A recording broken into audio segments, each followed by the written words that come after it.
Welcome back to my channel. আজকে আমি বানাবো এঁচোড়ের আচার। এঁচোড়ের আচার বানানোর জন্য এঁচোড়গুলো তো বাজার থেকে কেটে নিয়ে এসেছিলাম। তারপরে ভালো করে ধুয়ে নিয়ে গরম জলে নুন আর হলুদ দিয়ে আমি খুব ভালো করে সেদ্ধ করে নেব। দিয়ে দিলাম জলের মধ্যে। খুব বেশি কুকারেও দিতে পারেন সেদ্ধ করতে, কিন্তু এখনকার এঁচোড়গুলো কিন্তু ভীষণ নরম, খুব শক্ত না। কুকারে দিলে অল্প আঁচে দিয়ে সেদ্ধ করে নিতে হবে, কারণ আচারের তো খুব বেশি যেন নরম না হয়ে যায়। সেদ্ধ হয়ে যাওয়ার পরে আমি হলুদ মাখিয়ে রোদ্রে 2 ঘন্টা কিংবা ফ্যানের নিচেতেও দিলেও হবে। আচার তো যেন জল না থাকে, খারাপ হয়ে যাবে, সেই জন্য একটু শুকনো করে নেওয়াই ভালো। এবার আচারটা করার জন্য যে মশলাগুলো লাগবে সেগুলো আমি নিচ্ছি। 2 চামচ মৌরি, 1.5 চামচ ধনে আর 2 চামচ জিরে, 1 চামচ মেথি, 2টো শুকনো লঙ্কা আর কালো জিরে, আর লাগবে হিং। এই একটা মশলা লাগবে। আর একটা মশলা যেমন আমার লাগবে হলুদ, কাশ্মীরি লঙ্কার গুঁড়ো কালার হওয়ার জন্য, আর নেব আমচুর, একটু টকটক হলে খেতে খুব ভালো লাগবে। আর নেব কালো সর্ষে। সর্ষেটা একটু মোটা দানার নেবে, তাহলে ভালো, মোটা দানা সর্ষে নিলে। আর নেব আমি হোয়াইট ভিনিগার, সঙ্গে নেব সাদা নুন, রেগুলার যে নুনটা আমরা খাই, আর নেব বিট নুন।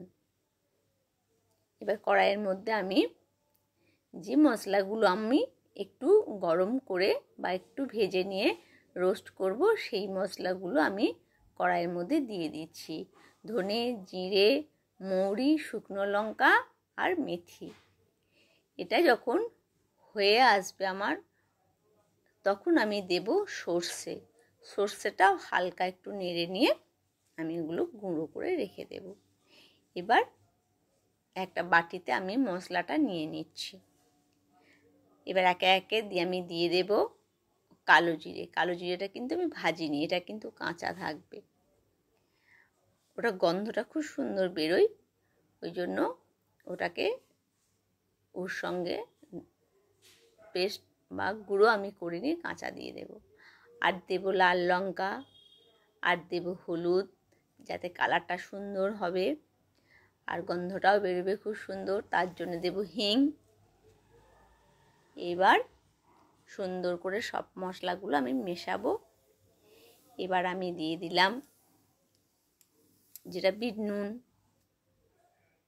রেগুলার খাবার নুন, যে মশলা কটা আমি নিয়েছি, এই ভাজা মশলাটার সাথে এগুলোকে আমি মিশিয়ে নেব। আমচুর মশলা সবগুলো একসাথে আমি এবার মাখিয়ে নেব। এইভাবে আমি মাখিয়ে নেব।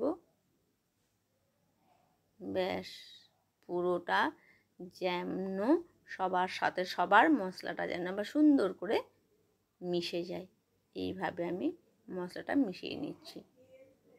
এঁচোড়ের আচার কিন্তু খেতে ভীষণই ভালো লাগে। আর এই যে মশলাটা, এটাও সব আচারেই মোটামুটিভাবে এইটাই দেওয়া হয়। এবার আমি দিয়ে দিলাম হোয়াইট ভিনিগার। এবার খুব ভালো করে এটা আমি একটু মশলাটা ভিনিগারের সাথে মিশিয়ে নিচ্ছি।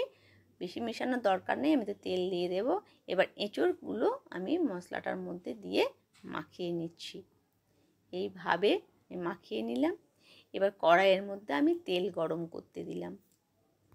তেলটা আমার খুব বেশি যেন জ্বলে না যায়। উপর থেকে যখন হালকা একটা ধোঁয়া ধোঁয়া বেরোবে, তখন বোঝা যাবে যে তেলটা আমার হয়ে গেছে। তারপর আমি নামিয়ে ঠান্ডা করে নেব, তারপরে আমি আচারের মধ্যে দিয়ে দেব। আর বেশি করে একটু তেল দিতে হবে। মোটামুটি আচার আমার রেডি। এবার রোদ্রে দিয়ে আচার থেকে একটু ওপর পর্যন্ত তেল দিয়ে আচারটাকে বয়ামে ভরে দিতে হবে, তাহলে 1 বছর পর্যন্ত এই আচারটা খাওয়া যাবে। ভালো থাকবেন, দেখা হবে আবার পরবর্তী ভিডিওতে।